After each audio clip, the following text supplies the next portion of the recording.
Você pode não saber, mas você tem uma simbiose com outros organismos. Isso mesmo. E não é aquela flora intestinal, não. É uma simbiose dentro das suas células. Quer saber mais? Então assista esse vídeo aqui sobre mitocôndrias e cloroplastos e a origem evolutiva dessas organelas. Vem comigo. A mitocôndria. Provavelmente, depois do núcleo, a mitocôndria é a organela mais famosa, mais popular, com mais seguidores nas redes sociais. Não, ela não tem seguidores nas redes sociais, mas é uma das mais conhecidas aí, depois do núcleo, né? A mitocôndria, ela vai ser uma organela encontrada em todos os eucariotos. Aqui tem um exemplo aqui, ó, célula animal, célula vegetal, tem mitocôndria. Os ditos protozoários, né, falo ditos porque é uma classificação um pouco em desuso, mas esses organismos unicelulares eucarióticos, né, de vida livre ou não, ou parasitas, eles têm também mitocôndrias, mas fungo vai ter mitocôndria, né? Então é uma organela comum a todo organismo eucarioto, unicelular ou pluricelular, simples, complexo, o que seja. Tudo tem mitocôndria. E as mitocôndrias têm uma função importantíssima no metabolismo energético dessas células e desses organismos, tá? Elas são responsáveis pela respiração aeróbica naquelas células que fazem respiração aeróbica ou no momento que estão fazendo, ok? Então, elas são conhecidas popularmente como sendo as usinas de energia das células. Isso é a mitocôndria. Tá certo? Tem aqui o formatinho dela, né? Vamos olhar mais um pouquinho. As mitocôndrias, ao contrário da maioria das outras organelas membranosas, elas possuem uma membrana dupla, ou seja, são duas camadas de membrana, uma em cima da outra. Cada camada dessa cada membrana dessa é uma bicamada de fosfolipídios. Então tem uma membrana formada por uma bicamada de fosfolipídios, um espaço entre membranas, que a gente chama de espaço intermembrana mesmo, ou espaço intermembranar, e depois uma outra membrana, também formada por uma bicamada de fosfolipídios. Tá? E é isso que separa a parte externa da parte interna da mitocôndria. Ok? Diferente do retículo endoplasmático, do complexo de Golgi, do lisossomo, do peroxissomo, que são organelas que têm uma membrana simples, única, né? A mitocôndria não, vai ter uma membrana dupla. Tá certo? Mitocôndrias são móveis. Então elas vão se movendo dentro da célula. Na microscopia é possível ver isso em alguns casos. Uma célula viva, claro, né? E elas têm uma propriedade de se dividir dentro da célula. Então a mitocôndria ela vai crescendo dentro da célula. Quando ela atinge um determinado tamanho, ela se divide em duas mitocôndrias. Tá certo? E além disso, a mitocôndria possui seu próprio material genético. Quando a gente fala em cromossomos, genoma da célula, do organismo, normalmente a gente está se referindo àquele DNA que está no núcleo celular guardadinho, tá? Mas a célula tem DNA em outros lugares.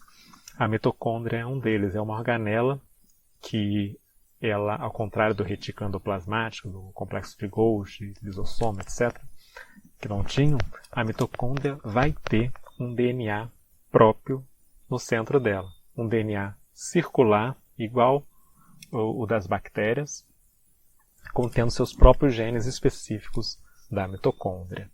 Ok?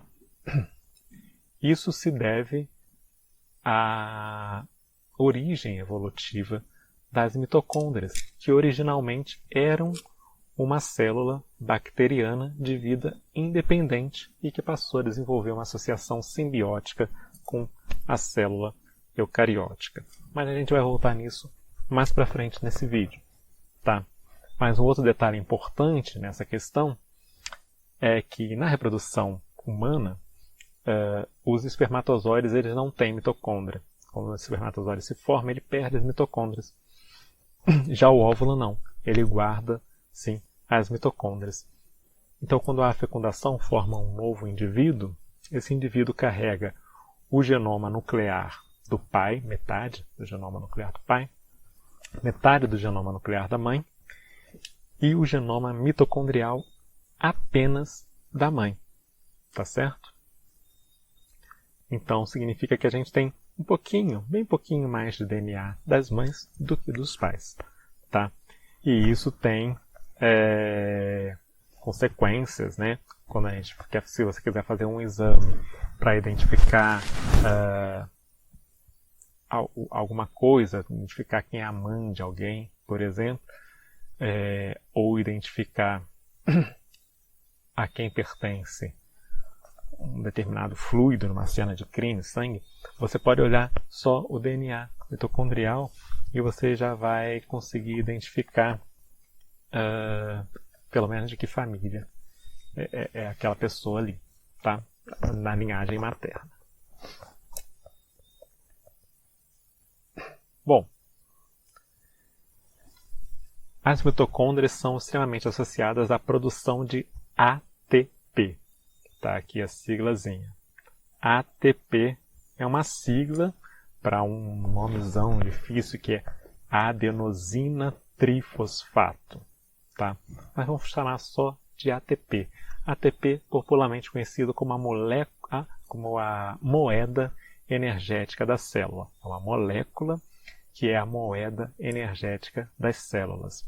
Então, as células, quando realizam o processo que a gente chama de respiração celular, que é um processo bioquímico que a gente não vai olhar nesse vídeo, mas em outro no futuro iremos, ou talvez já esteja no canal, você tem que dar uma olhada. Então, a ATP é uma molécula que guarda a energia obtida dos alimentos. Então, o organismo se alimenta, come alguma coisa, tem a digestão inicial, as substâncias são absorvidas, no caso de um mamífero, absorvidas no intestino, né, distribuída pelo sangue. As células pegam essa substância, por exemplo, o açúcar, transferem esse açúcar para as mitocôndrias. O processo é bem mais complicado, mas como eu falei, a gente não vai entrar em detalhes nesse vídeo aqui. E a mitocôndria vai quebrando essa molécula para retirar a energia que está guardada ali nas ligações químicas dessa molécula. Mas muitas vezes a célula não quer utilizar aquela energia de imediato, né? Ela quer, assim, você quer... Imagina, se tivesse que usar de imediato, você teria que comer a feijoada e já sair para correr a maratona. E não ia dar para esperar para correr depois. A célula teve uma ideia muito interessante, que foi guardar essa energia em um tipo de molécula em que é mais fácil você retirar rapidamente a energia quando precisa, que é justamente o ATP. Então, o processo de digestão daquilo que a gente come nas células eucarióticas aeróbicas acontece pela retirada de energia dos alimentos e armazenamento em moléculas de ATP. E esse processo, na maior parte dele, ocorre dentro das mitocôndrias.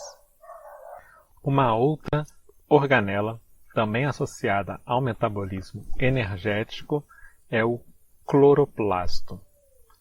Então, assim como as mitocôndrias, o cloroplasto também é associado ao metabolismo energético, com uma diferença. O cloroplasto ele não vai existir em células de animais, tá? Ele só vai existir em células vegetais, em células de alguns grupos de protozoários e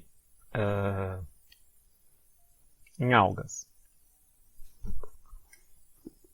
Então aqui tem o esquema de uma célula vegetal, tá? O cloroplasto seria essa estrutura verdinha aqui, está aumentada aqui. Então, eu coloco aqui encontrado apenas em células de planta, mas eu falei também tem alguns protozoários, né? Tem outros organismos também. mas a gente conhece melhor as plantas. É no cloroplasto que a gente tem o pigmento clorofila, que é verde, dá aquela coloração verde para folhas, alguns caules, né, também de plantas. Dentro dele também tem enzimas e outras moléculas que funcionam na produção fotossintética de açúcar. Então, os cloroplastos vão ser justamente as organelas dentro das plantas que realizam a fotossíntese. Aquela história de pegar a luz solar, a luz ambiente, né? E absorver essa energia e armazenar, né? E armazenar como? Em moléculas de açúcar, tá certo? E sendo assim, a fotossíntese a base da maioria das cadeias alimentares do mundo, né? Essa capacidade que os cloroplastos, através da clorofila, têm de pegar uma energia puramente física, né, e transformar em uma energia química que fica ali, a planta pode utilizar depois, ou um animal que coma aquela planta, ele pega para si esse açúcar com aquela energia, e aí tem toda a cadeia alimentar. Tá? Coisa importante dos cloroplastos, deixa eu ver se eu falo aqui, isso. Assim como as mitocôndrias, os cloroplastos possuem uma membrana dupla, ou seja, são duas membranas, uma sobre a outra, cada uma formada por uma bicamada de lipídios, tem um espaço, a outra também formada por uma bicamada de fosfolipídios. Ok? Os cloroplastos também são móveis. Isso dá para ver no microscópio. Você põe uma folhinha bem fina, né, que tenha poucas camadas de célula, a luz consiga ultrapassar, como de algumas plantas aquáticas, elódia, é clássico esse experimento. Coloca lá no microscópio e você consegue ver aquelas bolinhas verdes se movendo dentro da célula, são os cloroplastos se movendo ali, tá? São organelas que podem se dividir dentro da célula, né, se reproduzindo. Então o cloroplasto ele vai crescendo dentro da célula, se divide em dois, né, e assim vai aumentando a quantidade de cloroplastos. E são organelas que também, assim como a mitocôndria, o cloroplasto também possui seu próprio material genético dentro de si. Ok?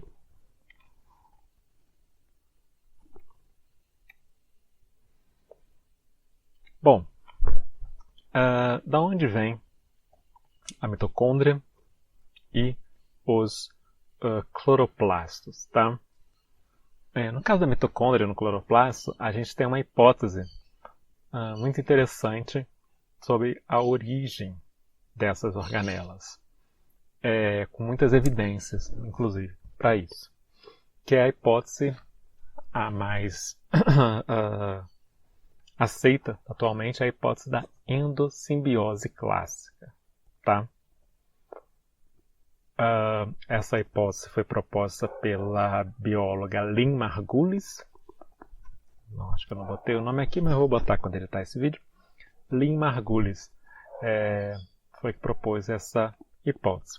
E ela está representada aqui nesse esqueminha. Vamos ver que eu botei. Então, olha só. Primeiro como é que surge o núcleo, né? Numa célula eucariótica. O núcleo, a gente entende que ele é aquela membrana nuclear, a carioteca, né? que envolve ali os cromossomos da célula. Essa membrana nuclear é formada por invaginações da membrana celular, da membrana plasmática, tá certo? Para dentro. O que é uma invaginação? Você pega a membrana e ela vai sendo empurrada, ela vai dobrando para dentro assim. Opa, não sei se eu consigo fazer, mas ó, dobrando para dentro, formando aqui algo que vai para dentro, né? Dessa forma aqui assim. E isso envolve o cromossomo, formando a membrana nuclear, que é uma membrana dupla, tá? A carioteca é uma membrana dupla. E isso surge as primeiras, né, protocélulas eucarióticas, tá? Então, com o núcleo. E a mitocôndria? A ideia da mitocôndria é que havia, a hipótese, né, diz que havia bactérias aeróbicas capazes de metabolizar o oxigênio. Isso não é uma invenção louca, existem bactérias aeróbicas, né, até hoje, ok? A hipótese não está na existência dela, a existência delas é um fato. Mas a hipótese diz que lá no início, né, do surgimento dos seres eucarióticos na Terra, um eucarioto primitivo englobou uma bactéria aeróbica, englobou por um processo de fagocitose, ok? Tem vídeo aqui, acho que é um vídeo que está nomeado como transporte de membrana, através da membrana, algo assim, que eu falo de fagocitose. Então a célula eucariótica primitiva fagocitou uma bactéria aeróbica, só que não a digeriu. Está aqui, ó, a célula fagocitando a bactéria aeróbica. Só que por algum motivo, nesse caso não conseguiu digerir e essa bactéria continuou viva ali dentro, tá? E com o tempo evoluiu para uma mitocôndria, ou seja, uma organela, que a gente chama agora de organela, porque ela não consegue mais viver fora da célula. Mas, na verdade, ela é um pouco diferente de uma organela como um retículo endoplasmático, por exemplo. Porque ela tem o seu próprio material genético, ela se divide, ou seja, se reproduz independente da célula, né, ali dentro do citoplasma. Então, ela é efetivamente um organismo dentro das nossas células, um organismo simbionte, ok? Em simbiose com as células. Existem uma série de evidências disso, tá? Algumas delas primeiro, essa existência de uma membrana dupla, que seria o resultado dessa fagocitose, né? A membrana interna, ela é a membrana de fato original da bactéria, e isso a gente tem indícios no tipo de fosfolipídio que constitui essa membrana interna na mitocôndria, no tipo de proteínas que estão ali dentro, tá? E a membrana externa, a mais externa, né, da mitocôndria, é a membrana plasmática celular que tinha englobado e ficou ali em volta, né? E isso também tem evidências por serem, né, quando a gente olha, fosfolipídios típicos da membrana plasmática das células eucariotas, nesse caso. Outra evidência dessa endossimbiose é o material genético próprio das mitocôndrias, tanto em sua organização estrutural quanto nos seus genes, né? É uma molécula de DNA circular como de uma bactéria. E os seus genes, eles são organizados, né? A codificação dos genes é igual de bactérias, tá? Então, várias evidências aí de que, de fato, as mitocôndrias são, na verdade, bactérias vivendo em simbiose dentro de nossas células, tá? Só que perderam a capacidade de viver fora. É uma simbiose obrigatória. Porque parte dos genes mitocondrianos dessa bactéria original acabaram sendo transferidos da mitocôndria para o núcleo celular, né, obrigando elas agora a viver dentro das células, porque elas não podem viver sem certas proteínas que agora só são sintetizadas pelo núcleo. Tá certo? Mas é obrigatória para as células eucarióticas também. Por isso, toda célula eucariótica tem mitocôndria. Essa associação se desenvolveu de forma que agora nenhuma pode viver sem a outra. Um conto de amor, né? Eterno, praticamente. Tá certo? Os cloroplastos têm uma história semelhante, tá? Então você tem um eucarioto. Então, olha, eucarioto com mitocôndrias aqui na imagem. Esse é o ancestral de fungos, animais e protozoários, tá? A maioria dos protozoários. Todos eucariotos com mitocôndria, tá? Agora, alguns desses eucariotos que já tinham a mitocôndria passaram para um segundo processo de de simbiose, né, ao fagocitar bactérias, provavelmente cianobactérias, um tipo específico de bactérias, que eram capazes de realizar fotossíntese. E essas bactérias não morrendo, permanecendo vivas dentro da célula, com o tempo eu digo milhões de anos, milhões de gerações, tá? Então, um processo evolutivo longo, essas cianobactérias se tornam os cloroplastos atuais das plantas e de alguns protozoários e de algas, né, que fazem fotossíntese. As evidências são as mesmas, praticamente, da mitocôndria. A membrana dupla, com aquelas características da constituição química dessas membranas, o material genético próprio, né, com uma organização tipicamente bacteriana. Então é isso, é interessante a gente ver isso, que nós, seres humanos, assim como todos os animais, somos organismo que tem uma associação simbiótica, né, com mitocôndrias e cloroplastos. Aliás, não é nem certo falar que nós temos uma associação simbiótica. Nós somos o resultado dessa associação simbiótica com mitocôndrias. Com mitocôndrias no nosso caso, né? Cloroplastos só no caso das plantas, algas e alguns protozoários. Ok?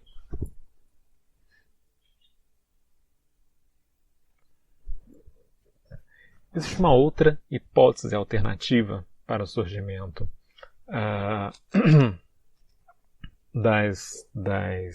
dessas organelas, né? Que é a hipótese do hidrogênio.